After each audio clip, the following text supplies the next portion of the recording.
a domestic crisis. Perhaps he just wanted to talk.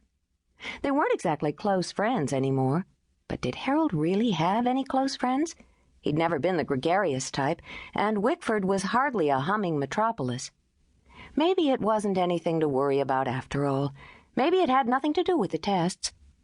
Snow was starting to stick as they approached Exit 10. A mile away, the airport was a ground-hugging cloud of sodium orange. Another few hours, and they would shut it down. At the bottom of the ramp, they passed a squad car by the side of the road, its red and blue warning lights turning noiselessly. A Pontiac was stopped a little further on, one wing wrapped around the crash barrier.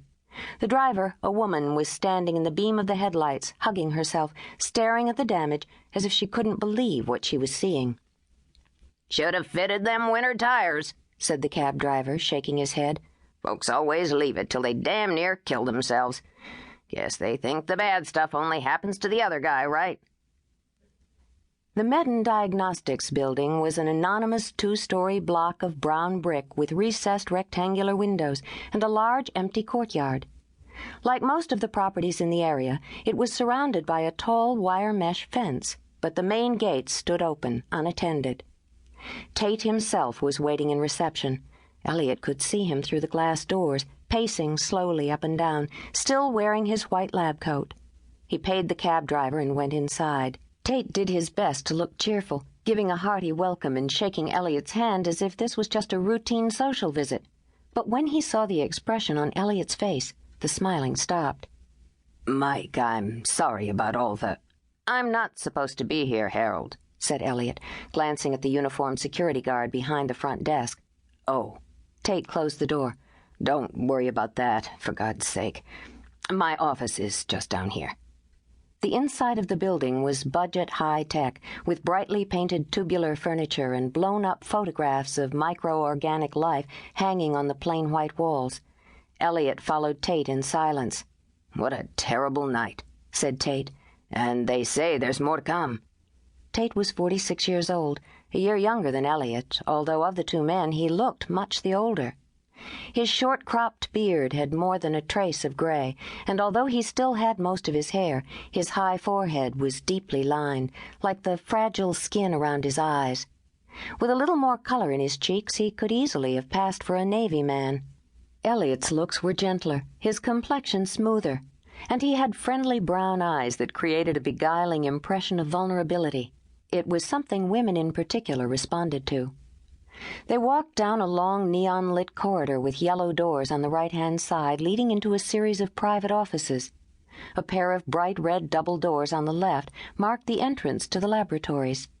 Through the glass panels, Elliot glimpsed workbenches, sinks, a computer terminal, and shelves loaded with flasks and beakers. Beneath one of the panels, a sign read, "Contamination risk. Face masks and gloves to be worn beyond this point."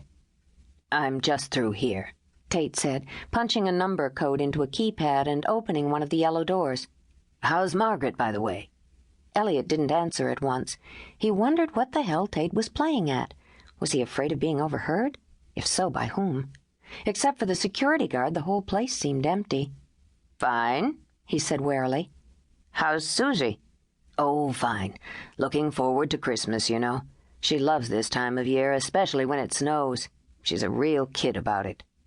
Tate closed the door.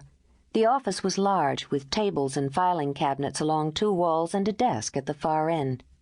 Potted plants, folders, coffee cups, and stacks of computer printouts competed for space on every surface.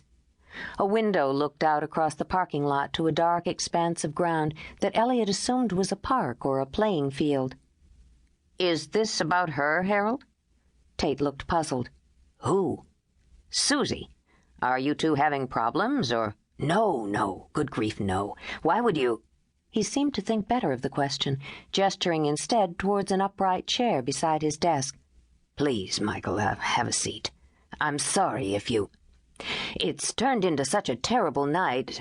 Maybe we should have a drink. What do you say?" Elliot took off his coat and sat down. It was bad news. It had to be. Bad news for him. He stared at the bundles of printouts lying on Tate's desk, and suddenly he didn't want to know any more. Not yet.